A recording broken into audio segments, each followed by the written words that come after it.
Our guest on today's episode is Monica McConkey. Monica is a licensed counselor with the state of Minnesota. She's worked in the behavioral health field for over 25 years. The reason how I got connected with Monica was that through a grant that she had applied for, we were able to bring her to Oaks, to our community, and we actually did a live stream. So if you don't follow us on Facebook, you would actually be able to go out to the Growing Small Towns Facebook page, scroll back to January and find those live streams, or just, search through videos and you'll find the live streams where we actually shared what Monica shared with us with kind of the broader world. But basically we had a discussion about suicide prevention, suicide awareness, just how do we as a community tackle such a difficult topic? Our small town's been racked by it. And so Monica had actually come and I got to spend this time with her in person, and genuinely, I just adore her. She's doing such important work. And yet the way she approaches it is in such a loving and compassionate and just very human way. And so I didn't know exactly where our conversation would take us. And naturally, because she's so good at what she does, just it evolved into 4 general things.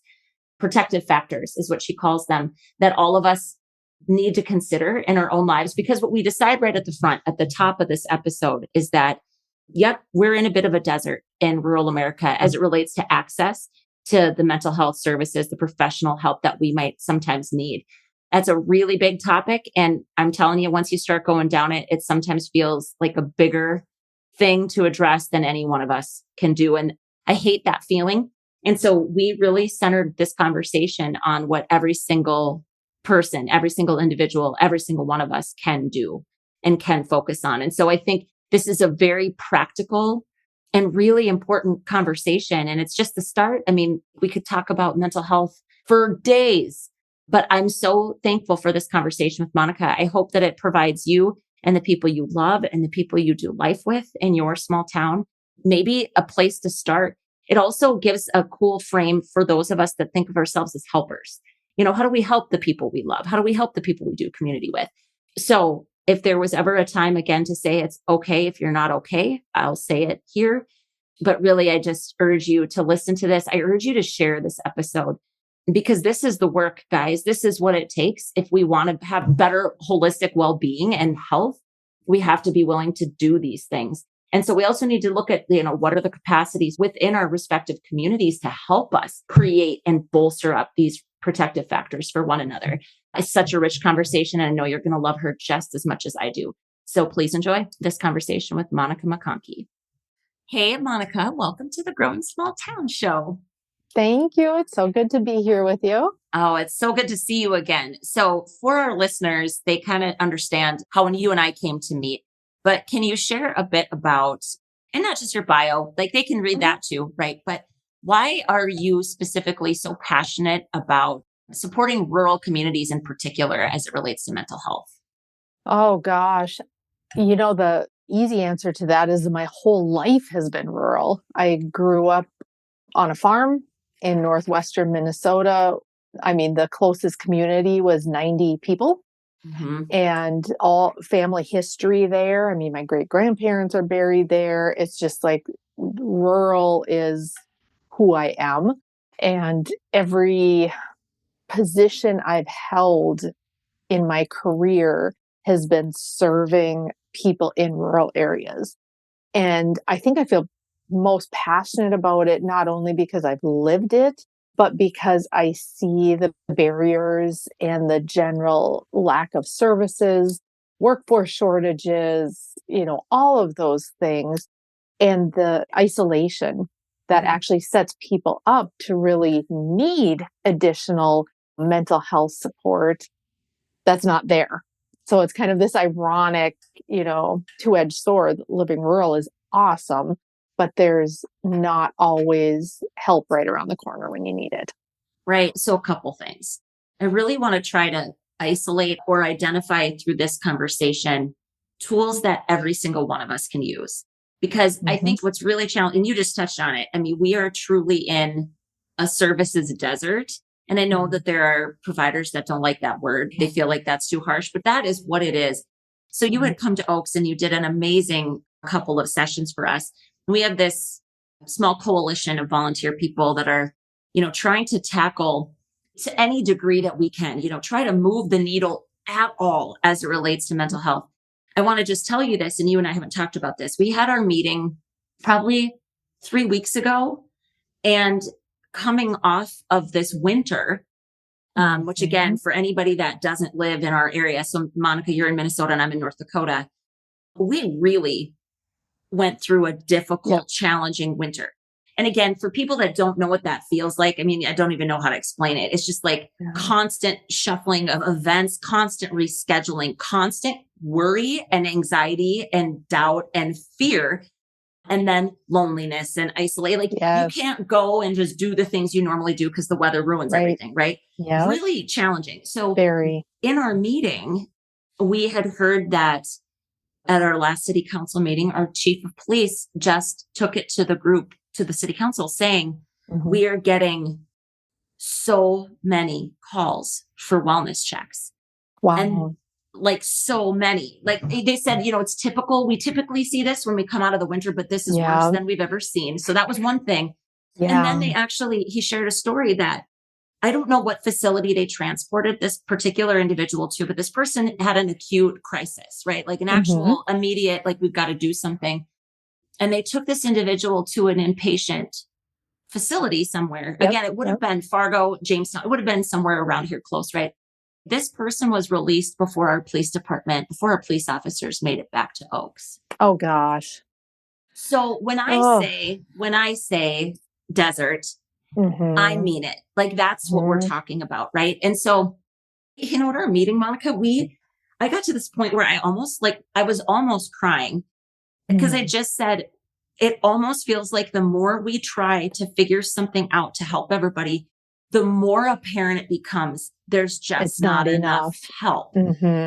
So if you feels very defeating, very defeating. It did for our group. I was like, I just kind of want to cry. Like, I don't know what we should do. Right. Yeah. So if you and I, through this conversation, if we can, I know that there are always going to be needs that require true help, right? Professional level help. Yes. Are there? And, what are? I know there are. So what are the things that more of us can start doing? And again, it's not so much a prevention. It's just maybe an earlier identification of a road that someone maybe doesn't realize they're going down. I don't know. I'm just trying to say, I don't really want to come at this from even the community development angle, because I'm telling you that right now for me personally is hard and sad. And it doesn't feel like we're making progress. I know we are in the maybe tiniest of ways, but I'm just wondering how can we help equip ourselves? What can we do differently? Right. So can we can we start there? And I'm not saying but the bigger mental health, desert, services desert where we all live is a much bigger challenge that you and I aren't going to even begin to address through a conversation on a podcast. Right. It is complex, and it involves even legislative changes, right? If we want to look at the big macro picture, but you are so right that, rural communities hold answers for their own community. And I think a lot of times we tend to look at the bigger communities like the Fargos or the Jamestowns or the Bismarcks, and we're like, oh, if only we had their resources, but they have their own problems. They have their own set of challenges as well. So the number of professionals in a community doesn't necessarily equate with solving problems. It just gives us places to refer folks that are struggling. Right. So when I think about rural communities and lack of services, you really hit it. It's like, how can we start with ourselves and then let that be a ripple effect out? Right. And so when I think about someone as an individual struggling, I think about risk factors and protective factors. Risk factors are things in our life that make struggles more difficult to overcome. So poverty, lack of resources, lack of a good social support network, health issues, not having good coping skills. I mean, all of those things are hits for us because life throws us things Mhm. and we're not equipped to deal with them, Right. which then can spiral into bigger things like mental health crises or involvement with law enforcement or all kinds of things, health issues. And so when I think about how do we overcome that for ourselves and our kids, it's really about building protective factors around ourselves and our families, which then ripples into organizations and communities, right? Absolutely. Right. So, what are protective factors? I look at four areas and we can dive into each of those four on any level you want to. But the four areas are number one, taking care of ourselves physically. Okay. So simple, right? Simple, but not easy to do when we're in a position of being stressed.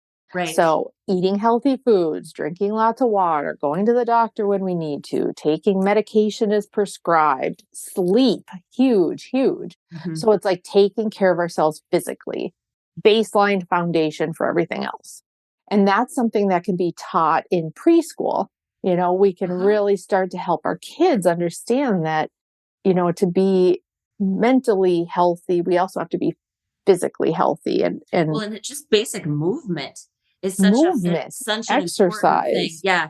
And so I think sometimes I know that we and I included, we overcomplicate the physical exercise bit, like that Mhm, piece of it. It can literally mhm. be, if you just focus on movement, Movement. that can help a ton, right? Absolutely. Yep. Be out gardening, be out riding bike, kick the ball around the yard, whatever. Mm-hmm. Play. Just play. Yeah. Um, Stretching, just stretching mhm. is very good for us, right? Stretching, Mhm. yoga, so many options, so many options. So that's like the first when we're talking protective factors for ourselves, our families, our organizations, focus on physical health.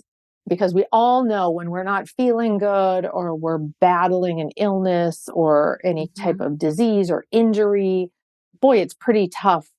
That's like the shadow over all of life, right? It's like, Definitely. Right.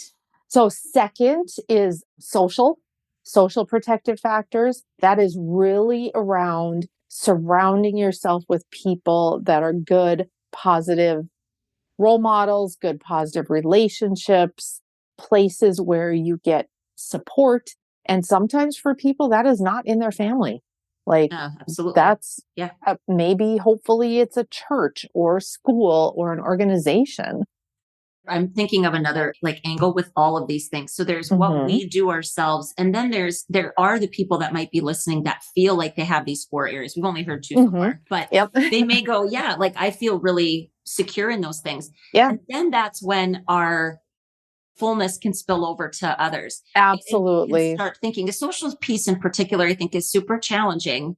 And can we talk Hmm. about this just a little bit? Hmm. I think some of it is absolutely the nature of the culture in which we live, that we're Yep. a little more stoic by nature, right? We have some really strong genetics and Yep. cultural backgrounds that play into this hesitance, or like it's a reticence to speak up or to reach out or to say things because we don't want to Yes. offend, and we don't want to step in, and we don't want to overstep, and we don't want to be nosy. Yep.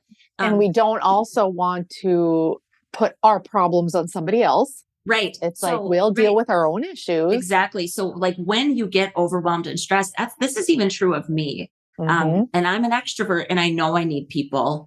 Sometimes it feels really dark and it doesn't even feel like something I want to say out loud. So Yes. thinking about that, knowing Yep. that the people we love, if we haven't seen them in a while, like what are some of these things that we should be thinking about if we feel like we've got our social connections pretty on point, but Yep. to then take that community aspect. Again, it's not like this high level community Mm-mm. development thing. It's community, period. It's community. This is how we build It's community. connecting with people. Yep. It's Hmm. noticing that maybe I haven't seen somebody for a while, so I'm going to check in with them and say hello. It's recognizing the kids in school that seem to be kind of falling through the cracks, that don't have a good network, and how can we connect them with peers and groups.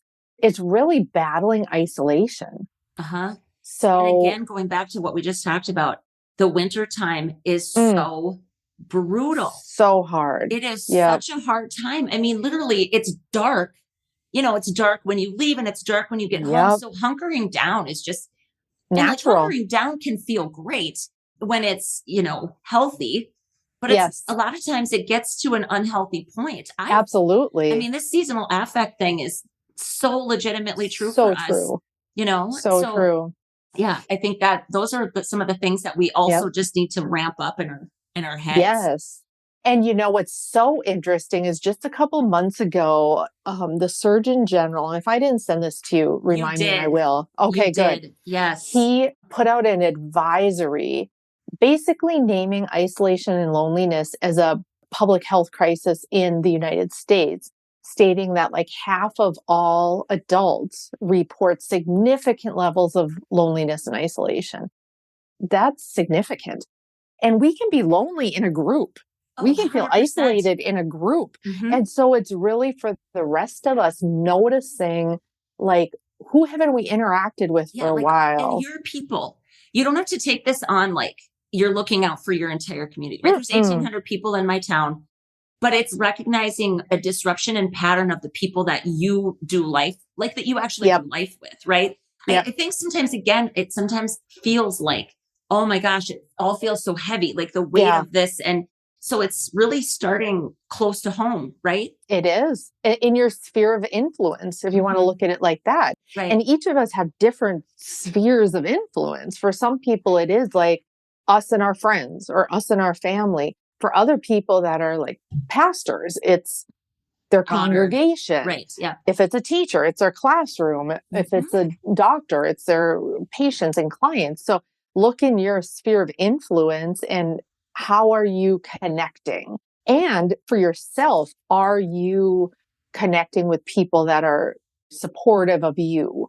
Like they invest in you, you invest in them. What information or ideas do you have about internet-based connections versus in-person connections? And then a follow-up to this is, did the Attorney General's advisory suggest that, COVID and kind of the ramping up of hybrid and virtual interactions, is that exacerbating the loneliness and isolation? I would draw that conclusion, but it could be Yeah. false, right? Yeah. So is this more of a challenge now, kind of post-pandemic or post-pandemic experience? We all went through that, Right. and there's still Right. I think there are still pockets of people that haven't healed. I've Oh, said this for so many sure. times, Yes. right? Like it's so common for us to be like, oh, it's fine. I didn't even Right. nothing really happened. I didn't experience anything. Right. You are kidding yourselves. We're all kidding ourselves if we think That was life changing. I actually just had a Absolutely. call from a lady who she still on so many levels, and I'm just so appreciative she reached out, but she still on so many levels is living like the March through June of 2020, like not Right. leaving her house, not interacting with people. And so it's not over for everyone, I It's guess not. No. is the Well, and there's just answer. a residual. So it's a residual. Whether Yes. you feel it, the waters that you're swimming in have it. Right. Yes. I mean, so we're Yes. collectively impacted by it, even if it doesn't feel personal. Right. So Yeah, anyway, for sure. so yeah, But this digital thing. yeah, so it was interesting because the whole loneliness isolation thing from the Surgeon General, he initially, I think he was before he was Surgeon General, in 2017 began to highlight this issue. So Okay. imagine isolation and loneliness already an issue in the United States, disconnection, and then COVID causing like more disconnection. And in some ways, it's like, thank goodness we have the ability virtually to connect.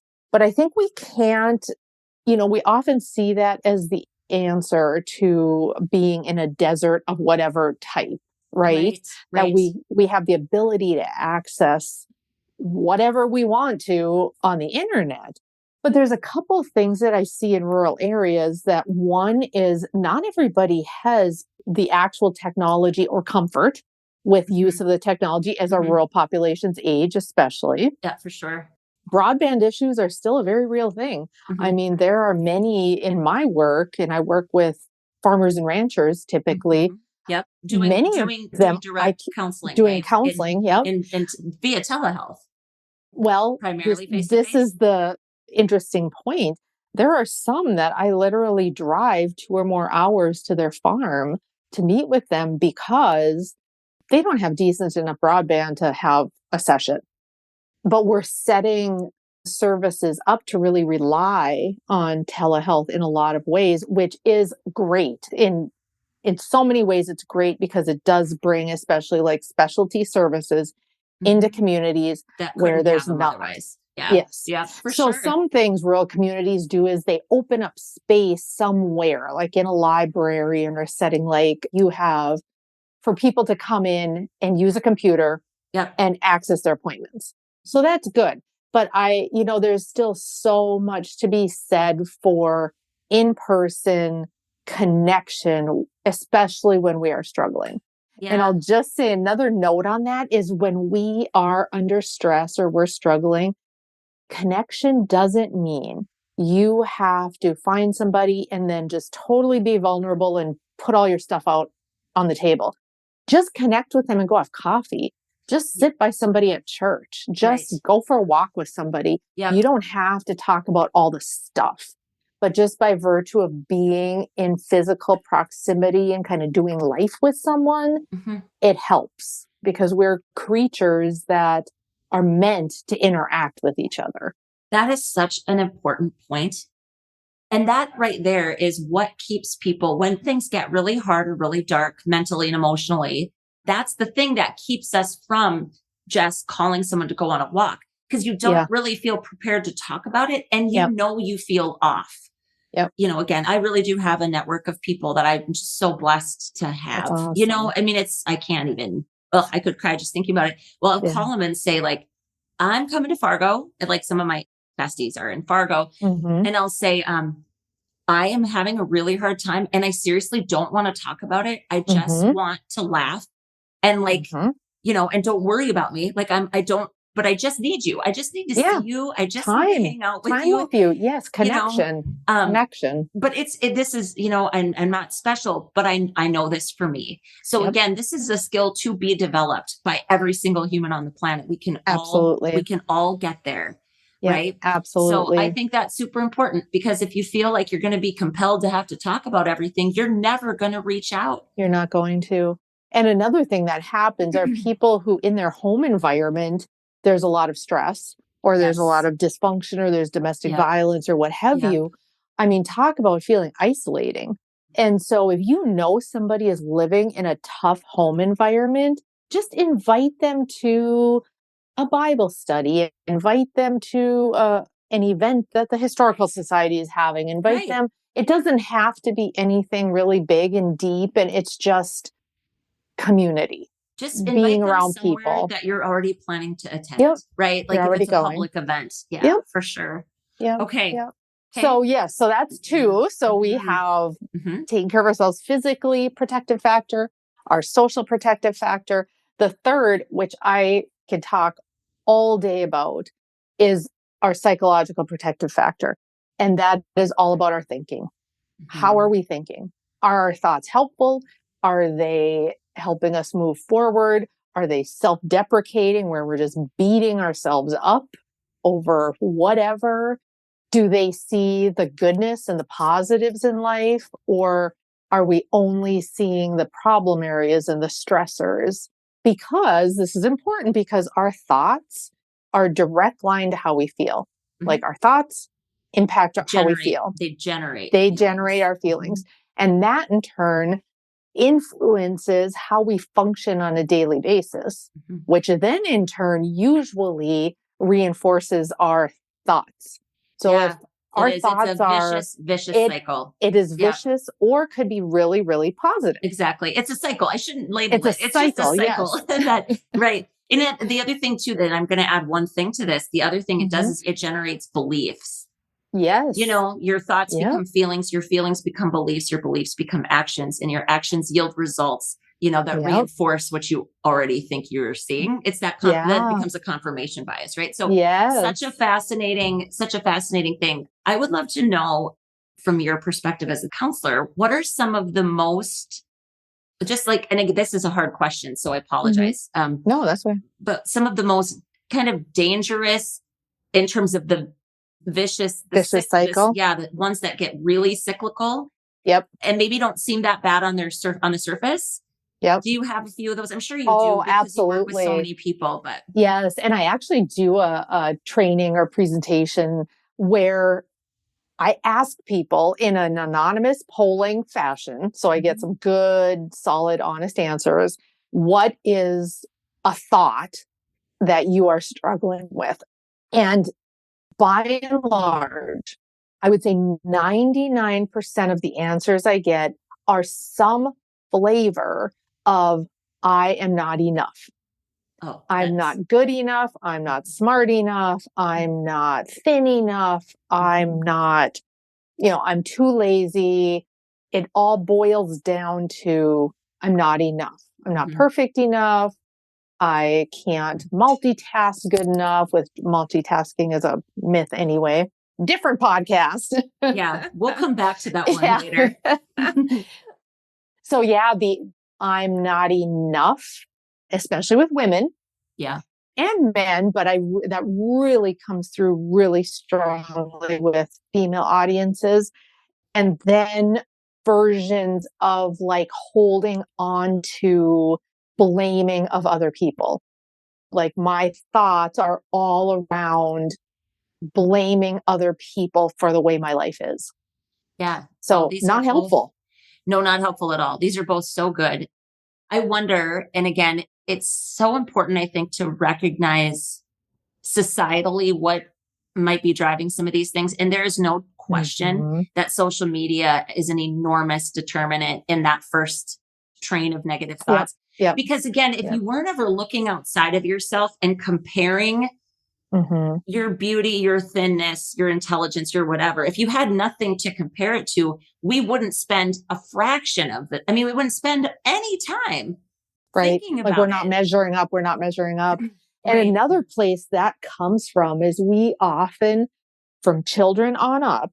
And so when we're talking about like building resilience and protective factors, this is a big thing. We hear negative messages said to us or about us from people that we care about, and we internalize those. So as children, we'll hear things like, you can't do anything right. Why don't you try harder? Why aren't you like, older brother, younger sister, whatever? And then right away in our brains, that's like, I'm not good enough. I'm not good enough. And someone who cares about me, who is my like lifeline, is telling me that. Right. So I internalize it and it becomes this belief, like you said. And that doesn't mean we as parents need to just be gushing positives on our kids, but it means when we discipline, we're not telling them there's something inherently wrong with them. We're helping them develop habits that are and focusing helpful on behaviors and the negative consequences of behaviors versus internalizing it as a character flaw. Yes. Right. Yes. There's so much to learn from that. That's so hard. So both of those, I can see both of those thoughts. The victimhood thing is super interesting as well, because anytime we do that, right, we give all the power to the trigger. Yep. whatever the trigger is, if it's whatever the trigger is, person. Another thing I wanted to ask you, because I have personally felt this and it feels unhelpful. And I understand the intent in which it's said, but it feels unhelpful when I'm struggling, is that tendency to gloss over or to diminish pain because it's not as bad as somebody else's pain. Is that a thing that you see? I feel like that's maybe not a small town thing. Maybe it's just a human thing, but I feel like around here, if you're just struggling mentally, because pick a thing, again, I don't know where we got into comparison of pain, but that's a thing we do, is it not? Absolutely, it is. And I see that a lot with grief and loss. Like if someone has experienced a loss, and not just a death, but any kind of a loss of a job, loss of a relationship, many people do minimize, like, well, I shouldn't be feeling like this because that's not nearly as bad as what this person went through. And it's like, our pain is our pain. And it's not helpful to minimize it because we're again in this competition and comparison where, well, it shouldn't matter as much as it matters to me. Mhm. And that's where we also, as support people in our sphere of influence, when we're working on, helping and sending out that ripple effect, we need to be sure that we're not judging that. Right. Because something Yeah. that may not be a big deal to us is a really big deal to somebody else. And I Mhm. think about that with kids, like little Oh my kids, goodness, for sure. teenagers, Right. like something will happen. There'll be a breakup or they wore something to school that embarrassed them or something Mhm. got posted on social media. And we as adults are like, oh, that's not even going to matter to you in 6 months or a year. It's like to them, it's really, really big. Oh my goodness. So For yeah, sure. we I think this is a key part of self-love, first of all, because it's really, really unhelpful because hmm legitimately we live in a world where people don't have access to clean drinking water. hmm Nothing I deal with in a day compares to that. correct. So it does no good to me to help my mental health to compare anything that I'm going Right. through to that. And Right. yet that's the equivalent of what we're doing when we just say, Yeah. well, it could always be worse. Yes. It could always And, be and if worse. we And it's do, like, ooh, yeah, you yeah, know, it could. I mean, in some ways, but it isn't helpful for us to be like stuffing down our pain or our hurt because it doesn't meet some stand criteria. Yeah. standard of crisis. Because the Yes. problem is that you keep stuffing it down and it will become a crisis. It will Yes. become an actual crisis. And then anybody that sees it would say, wow, Yep. okay, It's right? going to come So, out somehow. Yep. right, It's like right. squeezing a balloon. The Hmm. balloon doesn't get smaller when you squeeze it. It just comes out Yeah, in between your fingers. You know what I mean? exactly. It's I like do. the stuff is still there and it's going to come out somehow. Right, So, right. yeah. Oh, so good. Okay, what's number So, four? the fourth protective factor is spiritual. And a lot of times when I talk about this, people's minds go right to like, I need to join a church or I need to Organized become part of a religion. religion. Hmm. And that's not what I'm talking about at all. I'm talking about like, what do you believe in outside of yourself? What gives you hope? What gives you hope for the future? What feeds your soul? Hmm. And for some people, it is like the traditional involvement in a religion. It's prayer, it's reading the Bible, it's things like that. But for other people, it's literally being out in nature. It's Right. meditation, it's Mhm. listening to music, it's volunteering, it's being around animals. It's different for everybody. But when we talk about people that are struggling and people that are even, suicidal, it's a loss of hope. And so, how do we grow hope within ourselves and really cling to that, Right. especially when we're going through times in our life where it seems like there's no balance or we're Hmm. struggling? Hmm. Because we tend to, so think about times when we are really struggling, we're strapped for time, stress is high. These four protective factors typically go by the wayside. Like, Yeah. we don't drink water and eat healthy and move the way we should. We cancel doctor appointments. We isolate. Hmm. We are thinking spirals downward to a bad place. And we do not intentionally seek what gives us hope And and comfort. nurture that and Hmm. comfort. So And this, my dear, is self-care. Right. Self-care 100% is self care. such a cliche and trite thing. And you know what I mean? It's so Mm-hmm. easy to like just do the surface level ideas of Yep. that. And what you've just literally identified, it's self-protection, Yep. right? It And is. self-buoying, I guess, right? When you're Yep. struggling, kind of, and again, I think this is so important because we're gonna all continue to do what we can to Mhm. address the bigger kind of crisis that we're facing in terms of just this complete lack of professional support and services. But Yep. if we can all individually and then within our spheres of influence get better at recognizing these four things and offering to go on a walk with a friend, Yeah. if you know a friend that you haven't seen for a while and you think, oh, I should just ask if they want to go on a walk, Yep. we at least help ourselves get to maybe a better place than we are. It's better than having Absolutely. absolutely nothing, right? Absolutely. And it does start with ourselves, because if we're not okay, how do we help others? Right. Like, if we're struggling and we're, treading water and barely keeping our heads up. How do we help others? How do we lift them out of the water? So it starts with us taking care of Right. ourselves, and then our sphere of influence and ripple effect out from that. Is there anything as we kind of wrap? And thank you so much. This was exactly what I hoped we Good. would arrive at. It's so interesting, Monica. You and I had such a nice chat when you were here, and I talked to you a lot about starting growing small towns, right? This idea of Mhm. how do we get this kind of thinking into the hands of everybody on Main Street in Mhm. our small towns? Because the kinds of things where this tends to come for people, attitude and mindset and all of those Mhm. things, it's often wrapped up in some sort of training that they get through work.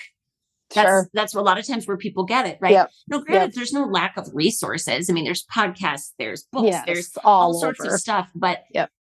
being able to process those things in a way that you're doing it with people that you do life with, Mhm. that opportunity just doesn't really exist here. And so Right. I appreciate so much that your entire lens is really about this is personal development. It's recognizing that Mhm. as a person, I have Mhm. agency, I make choices, and I can make better choices when I'm better informed, right? Yes, absolutely. That's right. It's growth. It's personal growth. It's personal self-care. Yes. So as we wrap, is there one thing that maybe on that kind of community level, because we do often have a Mhm. lot of people that are drivers or, dreamers and doers for their communities Mhm. outside of these things that are very personal and kind of one-to-one connective type things. What is there Yep. something that our small communities could do? Is there a step we could take to Yeah. help maybe even facilitate some of this to happen? Do you have Right. any ideas about that, about what we could try or what we could do? Well, I'm going to throw something out that probably is, I don't know if controversial is the term, but not comfortable to talk about. Every community has classes in terms of lower class, middle class, upper class. Okay. And out of and amongst those classes develop cliques. It's kind of an expansion of what we all went through in high school, right? For They sure. exist in community. Those cliques and those classes only exacerbate loneliness, isolation, who's involved in our conversations, who's not involved in our conversations, who do we value as a member of our community and who do we not. I mean, Mhm. there's just underlying beliefs in communities and perceptions that separate people. Right. And it adds to the difficulty of people feeling safe, people feeling the ability to be vulnerable, people feeling accepted, wanted. And there's a lot that goes into that. I mean, that's a really big discussion. But Right. I think one challenge for small communities is who cares about income levels and things like that, standing in a community. How do we begin to erase those lines and really value each other equally, regardless of how we dress, regardless of our financial standing, the conditions of our homes or our vehicles? Like, Mhm. how do we just become accepting of every member of our community versus kind of having this class approach? Right. Does that make sense? It does, but wow, what a topic. I was actually, you're sitting here asking questions. How do we? And I'm like, yeah, Monica, tell me, how do we? Like, oh my gosh, help us. Because you're absolutely right. I mean, it's marginalized voices. I mean, that's Mm-hmm. what it is, right? And recognizing that that is honestly kind of baked into everything. Mm-hmm. And, I don't think our town is worse at it than others, probably. Mm-hmm. It's No, just the way that it is. it's the way that it is. It's the way that it's been, Right. and on some level continue to be. But again, I think it really starts with ourselves and our beliefs about how we perceive people, how we rank or rate people, how Uh-huh. we appreciate people, what in people makes us uncomfortable Yeah. when we meet them on the street. Like, what is it? And how Mhm. do we start to just be more accepting? Like, our community events, does it embrace everybody? I think about like a county fair. Mhm. Everybody comes to the county fair. Right. Everybody's interacting at the county fair. Yeah. And it's like the classes or the divisions or the lines don't really play a part in it. Mhm. But outside of a setting like that, where we're all intermingling together, riding the same rides, eating at the same food booths, you know what I mean? That's just kind of a funny example. But how do we take that concept and really implement it in our community where on every committee there is someone that truly represents? Yeah. Like Yeah. Without there's it a becoming tokenism. Mhm. Like, how do we do that? Yes. Right.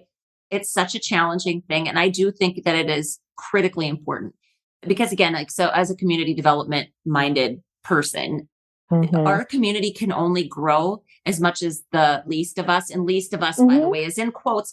I mean, like Mhm. the person that's struggling the most, that person and that person's life puts a governor on how far the rest of us can go. Correct. And so and I don't mean that, oh gosh, that could be taken like in a terrible context. I simply mean, like, if we have people that are starving, we have people that are in Yeah. complete poverty, it doesn't matter how the upper folks with more income and more access, they can get doubly as rich. Correct. It doesn't make our community better. Right. And so we do need to think about this. It's super Yeah. important. And So, even like you have the food shelf, right? Yep. Like Yep. food access right outside your thing. So awesome in just meeting basic needs.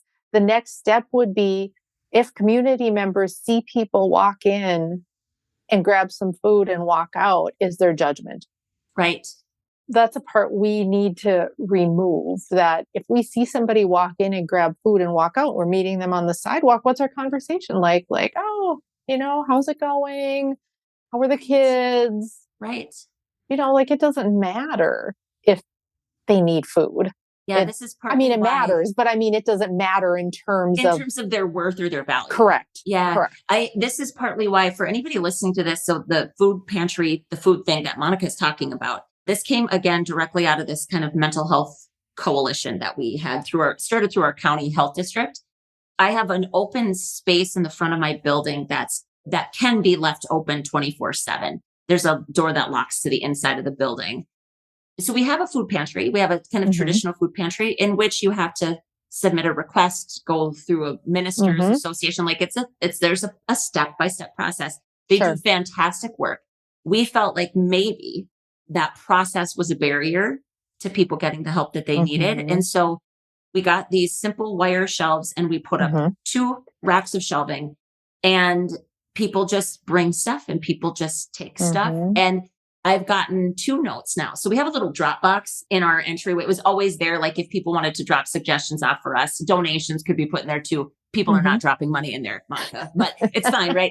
It was always there. And so then we added a little thing that said, you could add donations for the food pantry or just tell us anything. So I've gotten these 2 notes. One said, I so appreciate that I can just come in here and take what I need. And I've been able to drop some things off as well. And that was really sweet. And then the other one actually wasn't in the form of a note. The guy physically came into my building and he said, I just want you to know that I've come and I've taken things off of the shelf. And then he offered a service to like pay me back for it, which I just said that you do not have to do that. That's what this is here for. We've seen kids pull up, like a brother and a sister pull up on their bikes and they walk in and we see them walking out like, and they've got things kind of shoved into the front pocket of their sweatshirt. Right. And we're just, it's just so amazing to know that, That's awesome. The stuff that's being left here and donated here is going somewhere like immediately. Yes. And there's no questions asked and they don't have to talk to anyone and they don't have to do any of that. Right. So I just wanted to share that was a model that has seemed to be working really, really well, where there's just no barrier. Yep. Because it's increasing protective factors for those individuals on that base level of physical health need. Right. Yeah. Yeah. Oh, I love that challenge. We'll have to continue to think about that as we host things. My own building, for example, I designed it the way I wanted it to be designed. I want it to be a place where anybody can feel safe, but the upscale nature of what it looks like certainly would be a barrier for certain people in their It could minds, be, right? yeah. You know, Like, am I really welcome there? am I really welcome there? Right. Hmm. Exactly. And so the only thing that we all can do with that, I think, is just to be cognizant of it and to be Yep. more mindful about how we gather people, how we Yep. speak about things, how we talk to people. Right. Absolutely. That's right. You Exactly. know, we don't have to design spaces differently, I don't No, think necessarily. Right. no. It's just thinking more about our intention. And, Yep. you know, when we say everybody's welcome, do we really mean that? Yes, exactly. And I love, Exactly. Because there are some people that are really hard to be around for whatever reason. yeah, And so right. that's something to think about. Like, what are my own personal judgments and perceptions that are contributing to the marginalizing or the Right. The not othering. including? Yeah, the othering. I love the question, what makes you uncomfortable? And then asking yourself why. Why is Yep. it that that makes me uncomfortable? You Yes. know, that is such an uncomfortable series of things to Yes. try to challenge yourselves to do. But I think that's really where it starts. Really important question. Yeah. Yeah. Well, Monica, thank you so, so much for your Oh, time you're today. welcome. And thank you for the work that you're doing. I mean, the fact that you're driving out to people's farms and making sure that they Mhm. have the access that they need. We need about a million more of you, frankly. I love my work. I really do. And I feel just so blessed that this is where my career and my life has brought me, that I'm able to do this. Well, come back and talk to us again soon, okay? Absolutely.